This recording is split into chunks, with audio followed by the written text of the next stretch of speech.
읽는 만큼 보인다. 읽는 만큼 잘한다. 우리들의 영성을 성장시켜줄 책의 매력에 흠뻑 빠져보는 시간입니다. 네, 그런 시간이다. 부끄럽다. 잘했다. 예. 자, 이분이 해주시는 책 소개 그리고 빠져든다. 예. 책 읽어주는 수도자 성바오로 딸 수도의 이 빛나라 세쿤이다 수녀님 나오셨습니다. 어서 오십시오. 반갑습니다. 님 오늘 소개 마음에 드십니까? 네, 매우 마음에 드는.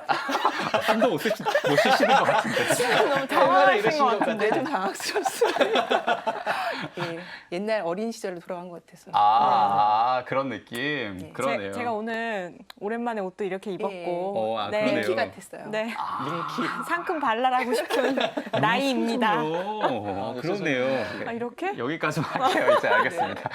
책에 집중해야겠죠. 네. 예. 제가 오늘 아까 저희 전에 만나서 책을 보고 이 제목만 딱 보고 헉 했어요, 수녀님. 신부님, 저도 중독인가요? 라는 제목에 저는 숱한 중독에 빠져 그렇습니다. 이렇게 있거든요. 네, 너무 깜짝 놀랐습니다, 수녀님. 많이들 그러실 것 같아요. 네. 저도 그렇고 네. 뭐 지현 씨도 그럴 것 같고 다 아닌가요?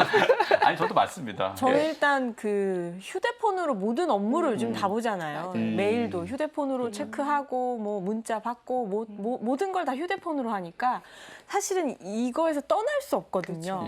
그러다 못해 이제 시계를 차고 여기에서도 보고 있고 네. 이게 참 심각하더라고요. 음. 네. 그러네요. 저도 이것도 중독인지 모르겠지만 저는 음악을 하다 보니까 네. 노래를 듣다가 헷갈리는 부분이 있으면 콕 집어서 꼭 제 거로 만들어서 넘어가야 돼요. 강박인가? 그거는 중독이 아니고 이런 것들이 있어서 좀 그걸 소화시키고 넘어가야지만 마음이 편해요. 그렇군요. 네. 저는 중독에 빠졌었죠. 휴대폰 게임.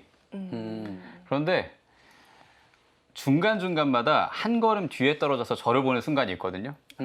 그 캐릭터들이 카트로 레이싱을 하는 게임이었어요. 그래서 제가 전국 600등까지 올라갔었거든요. 심한데. 대박적이네요. 네, 아이디는 나란 말씀이었습니다. 한국어를 사랑하기 위해서. 나란 말씀. 근데 어쨌든 근데 2분, 3분 정도예요. 그 레이싱 시간이. 어. 근데 시작을 했는데 지하철이 온 거예요. 네. 그 레이싱을 하면서 일어나서 문이 열리는 데까지 휴대폰을 보면서 걷고 문이 열린 다음에 들어가서 문이 닫히고 다음 정거장까지 가는 동안 제가 계속 휴대폰만 보고 결국 1등을 했죠. 네. 근데 이게 뭐 하는 건가 싶은 거예요. 그치. 그럴 수 있어요. 예, 제 자신이 굉장히 작아 보이고 한심하게 느껴지니까 빠져나왔습니다. 예, 그렇게 중독에서 한번 빠져나온 적이 잘했어요. 있었죠. 예. 책에서 말하는 회복자시네요. 아, 그래요? 이게 바로 사실은 이렇게까지 랭킹에 오를 만큼 하다가 그 어플리케이션을 지워버린다는 거는 진짜 힘든 일이거든요. 그렇죠. 네. 예, 예. 다 모든 나의 날아가니까. 데이터를 다 없애버리는 거죠. 다 날아간 거죠. 그죠. 아쉬운 아까운데요? 표정인데. 너무 다시 들어가 볼까?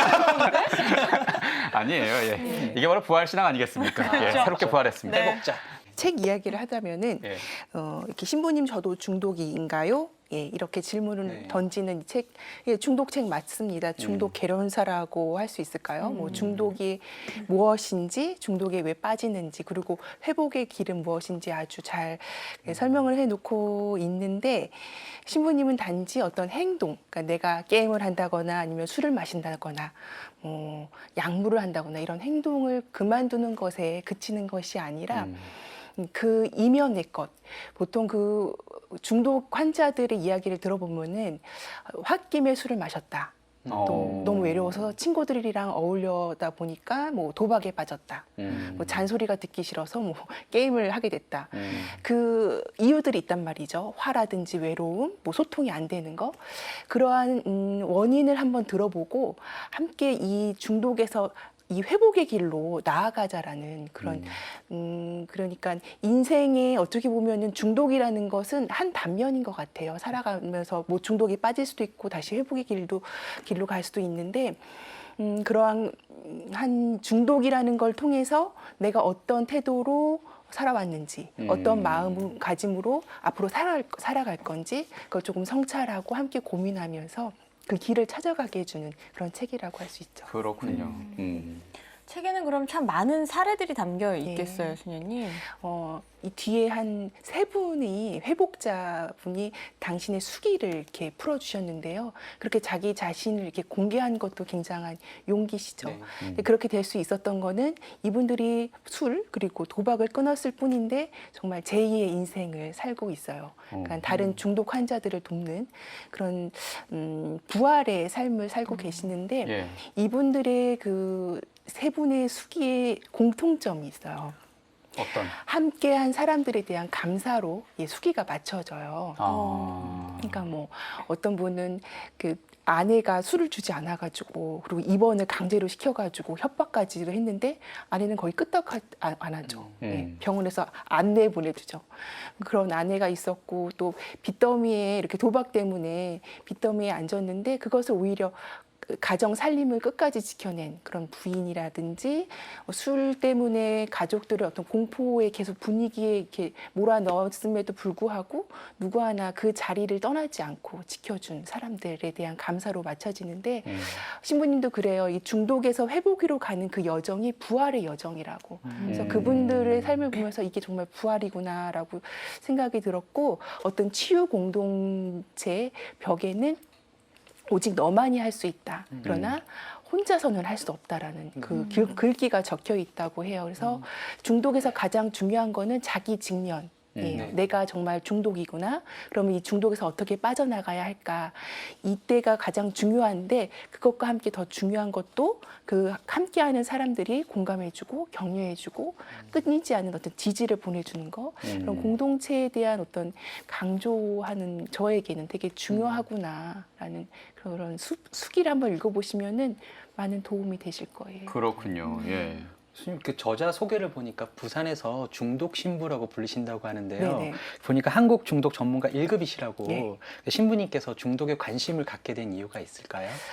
신부님은 이 중독이라는 주제로 자기 성소, 사제 성소를 더 충만하게 살아갈 수 있다고 이렇게 네. 얘기를 해주시는데 보통 중독 환자면 신부님 무슨 중독인가? 그렇죠. 이런 생각이 드는데 네. 그 신부님 이제 중독에서 이제 회복의 길로 이렇게 사목을 그 방향을 틀어주시는 그렇기 때문에 이제 중독 신부님이라고 부르리는데 신부님은 이 책을 그러니까 이 중독에서 가장 힘든 거는 뭐냐면요 포기하는 거예요.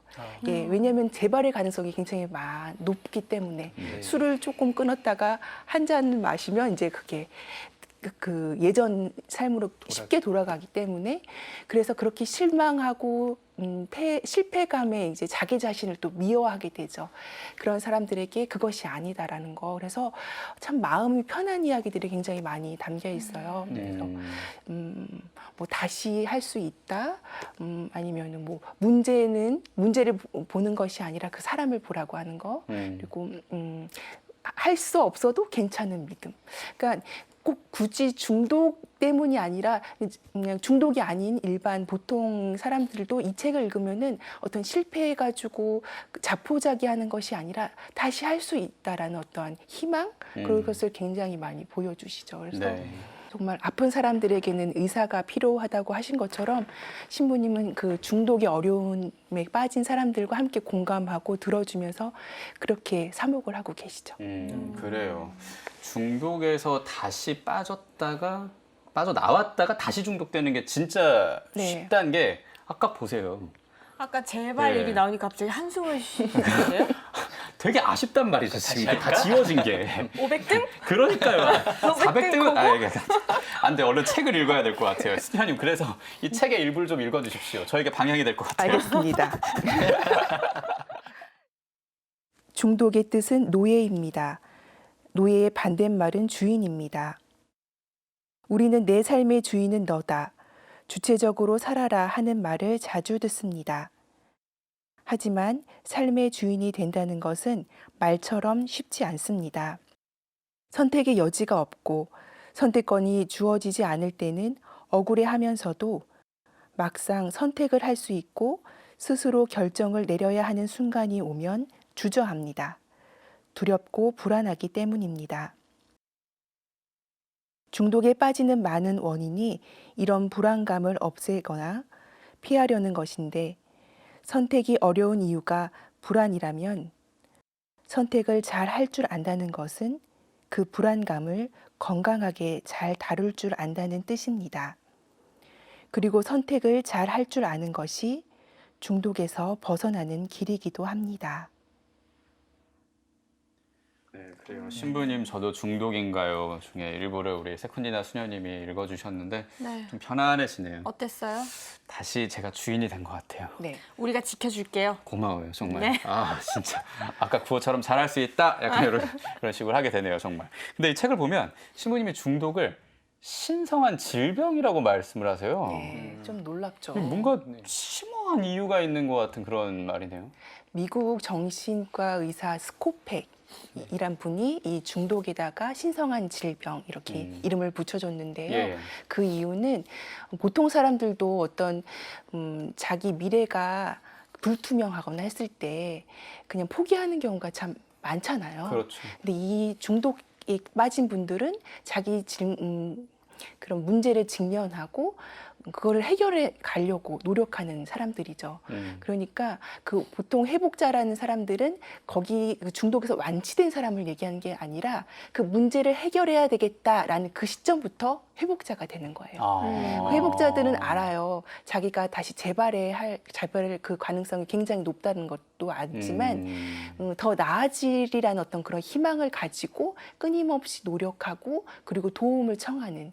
그러니까 그냥 죽음의 그 상태가 아니라 그 회복의 길로, 부활의 길로 그 갈 수 있는 그 가능성이 있는 사람들이 중독 환자라는 거죠. 예. 그래서 저는 이 부분을 보면서 비단 중독뿐만 아니라 만약에 내 상황이 이렇게 좋지 않다는 이런 어떤 문제가 있다고 이렇게 봤을 때, 아, 내가 지금 이렇게 있어서는 안 되는구나. 조금 삶의 방향을 바꿔야 할 때구나라는 그런 인지를 하고 정말 행동을 할 때, 그럴 때 바로 내 자신이 신성한 그 거룩한 축복된 그 삶으로 바뀐다라는 거죠. 중독자들이 뭔가를 하려고 할 때 수녀님이 얘기하신 것처럼 여기 책에 있는 사례자분들도 말 끝에는 그 주위에 있는 가족들의 고마움을 표현했다고 하잖아요. 그 주위에 있는 사람들이 묵묵하게 그 자리를 지켜주는 게 참 사실 너무 힘들지만 굉장히 중요한 일이라고 하더라고요. 네. 또 그리고 보면 또 사실 누구나 중독자가 될 수도 있고 그럼요. 또 쉽진 않겠지만 중독에서 벗어날 수도 있잖아요. 그렇다면 이 책에서 꼭 전하고 싶은 메시지가 있을 것 같아요. 선생님. 신부님은 멈춤이라는 지혜를 말씀을 하세요. 그리고 중독 재발을 할 수 있는 그런 사람들에게 중독에 빠질 그런 위험의 4가지 요소가 있다고 하는데 HALT 그래서 헝그리 굶주림 그리고 A 앵그리 화 L 론리 그래서 외로움 T 타이어드 해서 피곤함 요런 기미가 느껴진다 하면은 모든 걸 멈추래요. 멈추고 자기를 돌보라고 하거든요. 네. 그런데 이게 좀 전에 신부님이 얘기하신 것처럼 자기를 돌보라고 했잖아요. 기도를 하라고 했잖아요. 저는 이 책을 보면서 이 멈춤이라는 것이 우리 그리스도 신자들에게는 기도일 수 있겠구나라는 생각을 했어요. 막 화가 났을 때 그 일에 막 몰두하거나 아니면 그 감정에 몰두하는 것이 아니라 조금 벗어나서 나의 감정을 돌보고 내가 왜 이러지 이렇게 내 소리를 들으면은 뭐라고 그래야 되지? 어떤 술로 가거나 아니면 도박으로 가거나 그것을 잊어버리고 그 불안감을 없애려고 예전에 어떤 자기가 의존했던 것으로 가는 것이 아니라 조금 나를 돌보는 시간을 꼭 가지라는 거예요. 그래서 중독이라는 거는 진행성 질병이기 때문에 이것을 한번 끊어주고 가야 되는 것이 꼭 필요한데 이것이 비단 중독만이 아니라 내 삶에서도 마찬가지인 것 같아서 저도 이 책 읽으면서 저는 약간 일중독 비슷한 게 있는데요. 아, 그래요? 끊임없이 뭐를 해야 되는데 그럼 막 피곤이 막 쌓이죠. 그 피곤이 쌓이면 당연히 누군가가 저를 건드리면 화가 난단 말이에요. 그런 순간이 왔을 때 정말 이 신부님의 조언대로 한번 놔봤어요. 놓고 불안하죠. 해야 할 일은 굉장히 많은데 근데 조금 더 마음이 좀 여유가 찾아오면서 그리고 관계도 괜찮아지고 그래서 이 시대가 정말 스마트한 시대여가지고 빠르고 쉽고 편리한 걸 참 좋은 거긴 하지만 그렇게 막 가다 보면은 내가 지치고 그러다 보면은 무언가에 의존하고 싶으니까 그런 어떤 물질이라든지 어떤 행동에 자기가 빠져들게 되는 거죠. 그래서 중독을 겪고 계신 분들, 그 옆에서 그분들을 지켜주시는 분들, 그리고 우리 모두가 이 신부님 저도 중독인가요? 이거를 읽으면서 좀 삶의 여유를 가지면 참 네. 좋겠다. 맞아요. 예. 지금 이 시대는 너무나 중독에 빠지기 쉬운 시대고요. 그리고 내가 어떤 중독에 빠져 있음에도 불구하고 그게 중독인지 모를 수도 있어요. 맞아요. 네, 그래서 주위에 있는 친구들에게 그리고 저부터 이 책을 좀 정독해야겠습니다. 네, 그래요. 저는 T 하지 않게 할게요. 타이어드. 맞아. 예, 이거 진짜 필요한 거 같네요. HALT. 이것도 다 딱 네. 마음에 드는. 그래요. 오늘 수녀님이 소개해 주신 이 책, 신부님 저도 중독인가요? 요거는 마치 제 중독, 우리를 위한 책이다. 네. 우리 모두의 중독에서 빠져나갈 수 있는 그런 나침반 같은 책이었습니다. 네. 우리 세쿠지다 수녀님이 소개해 주셨습니다. 고맙습니다. 감사합니다. 감사합니다.